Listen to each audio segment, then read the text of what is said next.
Nicolas Hulot, vous êtes un passionné d'aventure, on vous connaît au travers de vos émissions de télévision. Et là, vous venez de remettre hier donc, le prix Elle comme aventure donc, à Yves Simon pour son roman Le Voyageur Magnifique. Alors, est-ce que l'aventure, ça peut se vivre aussi dans sa tête, puisque là, il s'agit en fait d'un roman qui n'est pas autobiographique, ça se passe dans la tête d'Yves Simon. Vous savez, toute aventure, je crois, prend naissance dans l'imagination, peut-être même dans l'imaginaire. Je pense qu'il y a une frontière commune entre les aventures réalisées et le monde de l'imaginaire. La plus belle aventure des dernières années, par exemple, c'est l'aventure de la Lune. Et moi, je citerai une phrase d'un homme d'État extraordinaire qui a dit au moment où il a lancé le programme Apollo, c'était Kennedy, il a dit en anglais « If we can dream it, we can do it ». Si on peut le rêver, on peut le faire. Je crois que ça pourrait être la devise de tous les aventuriers. Oui, mais enfin, en ce qui vous concerne, l'aventure, c'est vécu aussi au quotidien, puisque vous la vivez dans l'action. Alors, est-ce que, en ce qui vous concerne, ça a commencé, l'aventure, dans votre tête aussi? Bah, moi, c'est-à-dire, on rêve quand on est tout petit d'aventures lointaines, et puis un jour, on... Je crois qu'il y a un temps, effectivement, pour le rêve, et puis, soit l'on décide de se cantonner au stade du rêveur, soit à un moment, on veut toucher du doigt le rêve, et il faut passer donc du rêve à la réalité. C'est pas le plus facile, encore faut-il en avoir l'opportunité, et les possibilités, et la liberté, parce que l'aventure, c'est aussi un espace de liberté. Moi, j'ai décidé de franchir le pas aussi souvent que possible, et puis d'en faire profiter le plus grand nombre pour que certaines personnes vivent l'aventure un peu par procuration. Alors justement, Alain Bombard est un des aventuriers types, je crois. On le connaît surtout au travers de sa traversée de l'Atlantique sur un radeau, sur un bateau pneumatique. Est-ce que vous pensez comme lui que la nouvelle forme d'aventure vécue au travers du sponsoring dénature l'aventure, j'allais dire, de nos ancêtres? Bah écoutez, je crois que le mot aventure, c'est un mot qu'il faut employer avec parcimonie et avec prudence, parce que je pense que la grande aventure, avec un majuscule, elle est d'une époque révolue. Alors aujourd'hui, on est tous des enfants spirituels des Stanley, Charcot, Livingstone et compagnie, mais c'est vrai qu'à côté d'eux, on n'est vraiment pas grand-chose. Alors, on a peut-être des goûts et des passions communes et des pulsions identiques à celles qu'ils avaient à leur époque, mais je pense que la vraie aventure, elle date donc d'une époque passée. Alors aujourd'hui, les démarches ne sont pas les mêmes, il faut dire que les besoins ne sont pas les mêmes. Je veux dire que l'époque des grands découvreurs, des explorateurs est aussi terminée, mis à part l'espace et peut-être les fonds sous-marins, et l'aventure est gratuite aujourd'hui. Alors, moi, je me garde toujours d'essayer de référencer et de cataloguer l'aventure. C'est-à-dire de mettre dans la colonne de gauche ce que l'on considère comme une aventure, et dans la colonne de droite ce que l'on considère comme n'étant pas une aventure. Je crois que ce qui est important, c'est que l'aventure, c'est un état d'esprit, c'est une démarche. Je dis toujours que moi, l'aventure commence lorsque l'on ose prendre un chemin de traverse. À partir de là, chacun apporte sa propre définition de l'aventure. Le tout, ce qui est important, c'est que la personne qui a vécu quelque chose pense avoir vécu une aventure. Le reste, on s'en fiche. Bien. Alors, en ce qui concerne le magazine de l'Extrême, est-ce que c'est difficile de mettre en place de telles expéditions? Est-ce que ça demande beaucoup de préparation? Est-ce que ça demande beaucoup d'argent aussi, de sponsoring? Comment ça se passe en ce qui vous concerne? Moi, en ce qui me concerne, on ne peut pas parler vraiment d'expédition. C'est vrai que les plateaux maintenant que je fais, c'est-à-dire toutes mes interventions à l'image, s'apparentent à des mini-expéditions. Alors je fais bosser des équipes qui travaillent alternativement. Là, par exemple, au moment où je vous parle, il y en a une qui est au Sahara en train de préparer une traversée du Tassili en montgolfière. Il y en a une autre qui est dans le Labrador pour préparer une randonnée en scooter des neiges. Et puis après, on va aller en Arctique en ULM. Puis après, on va aller au Zimbabwe en hydravion. Bon, alors ce sont des petites expériences qui ne sont pas des vraies expéditions. Il faut quand même remettre les choses à leur juste valeur. Mais comme tout ce que l'on fait d'un petit peu délicat, il faut le faire avec une très grande prudence. Vous dites ce ne sont pas de vraies expéditions. Enfin, la tentative que vous avez donc essayée en Arctique, je crois, c'était quand même une expédition préparée, entourée, assistée. Voilà. Et ça, c'est une démarche différente. C'est une expédition que j'ai montée pour moi, qui a eu des prolongations médiatiques par la suite. Mais au départ, je ne faisais pas ça pour la télévision. C'est-à-dire que maintenant, là, pour les semaines et les mois à venir, tant que mon émission existe sur TF1, je suis un peu coincé, mais tant mieux d'ailleurs. Tout ce que je fais est lié à la télévision. Je le fais pour les besoins de mon émission. Tandis que quand j'ai fait le pôle Nord en ULM, je l'ai fait à des fins personnelles, par goût personnel et par passion personnelle. Et donc là, effectivement, je peux mettre la barre un peu plus haut dans les défis. C'était un vrai défi qu'on avait lancé à l'Arctique et au pôle Nord. Et là, c'est une démarche différente. Mais je ne vais pas me tuer pour la télévision. Je pense qu'on peut distiller des émotions et diffuser un certain nombre de sensations, mais il faut rester dans un climat sain. Il ne faut pas tomber dans un climat malsain où le téléspectateur se dit « est-ce que le gars qui parle va se foutre en l'air ?»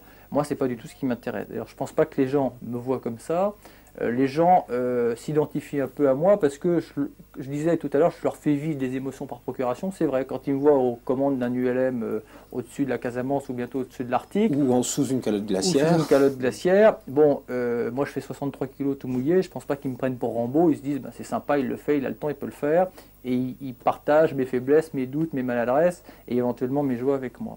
Alors, il y a un intérêt certain actuellement pour l'aventure, mais est-ce que vous ne pensez pas justement qu'il y a un désir de sensation forte, et ça va peut-être jusqu'à ce domaine malsain que vous évoquiez en ce qui concerne le public? Est-ce que le public n'a pas envie, jour après jour, d'avoir des émotions de plus en plus fortes? Ben, moi, je ne pense pas. Je pense que l'émotion, elle peut procéder de plusieurs facteurs, pas forcément du facteur risque. C'est vrai que le facteur risque peut déclencher un certain nombre d'émotions. Mais la beauté des paysages, la beauté d'un geste sportif. Un gars qui va vous enchaîner 3 loopings en El Delta au-dessus du Kilimandjaro, je vous dis n'importe quoi, mais c'est un exemple, c'est pas pour autant que ce gars-là, c'est un fou furieux. S'il enchaîne 3 loopings en El Delta, c'est qu'il maîtrise parfaitement sa discipline et son art. Et que, en plus, si on le fait au-dessus d'un décor somptueux, c'est vrai que ça ajoute à la dimension du geste.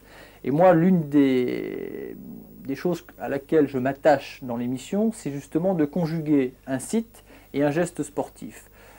Quand on fait un vol au-dessus des pyramides, au-dessus des chutes Victoria, l'autre jour on a survolé les chutes Victoria en montgolfière, c'était somptueux. Et ça ne faisait courir de risque à personne, c'était pas plus dangereux de voler en montgolfière au-dessus des chutes Victoria qu'au-dessus de la Beauce, mais seulement ça prenait une dimension différente. Ce que je voulais dire, c'est...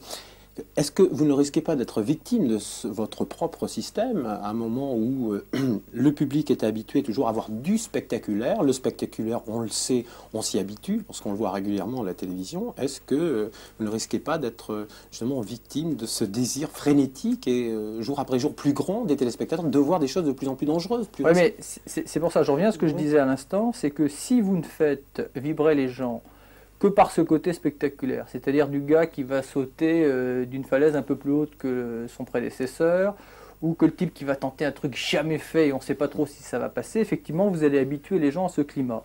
Et moi, dans mon émission, j'essaie justement de prendre de la distance vis-à-vis de ces initiatives que je trouve un petit peu stupides. Moi, je pense que ce qui m'intéresse sont les gens qui maîtrisent parfaitement une discipline. Le gars qui ose et on ne sait pas trop comment ça va se terminer, j'essaie de l'éviter. Généralement, ce genre de casse-cou, je les évite. Pour moi, les gens qui sont dans mon émission, ils ont quand même une autre dimension que le simple casse-cou. Ce sont des gens qui vivent comme ça toute l'année.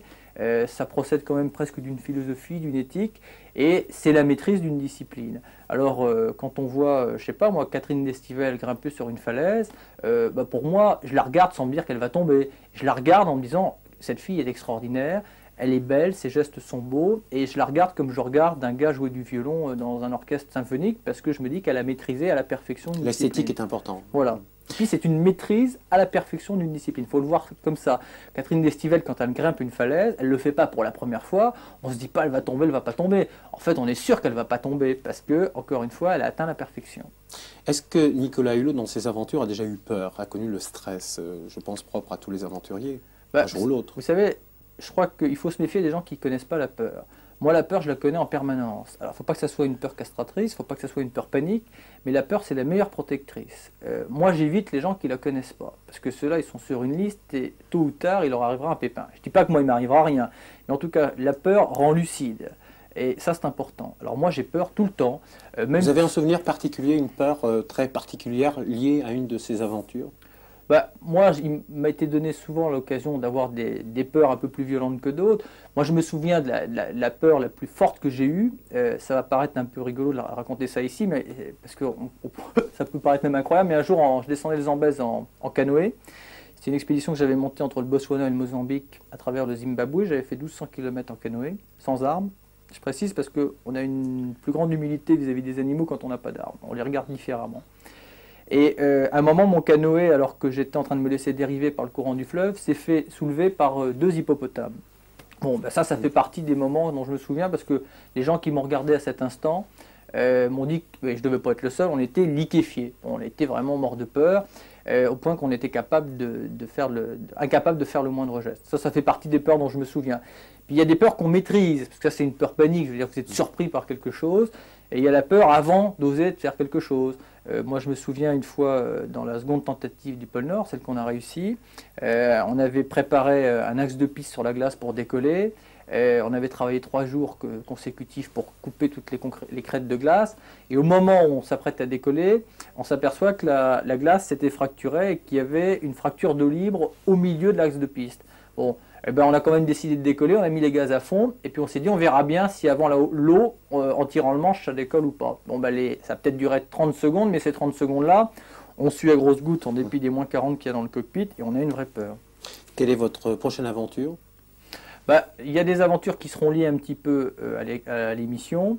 Et puis le projet qui m'habite et qui me gratte et qui va me gratter jusqu'à ce que je l'ai réalisé, ou en tout cas jusqu'à ce que je me rende compte qu'il n'est pas faisable.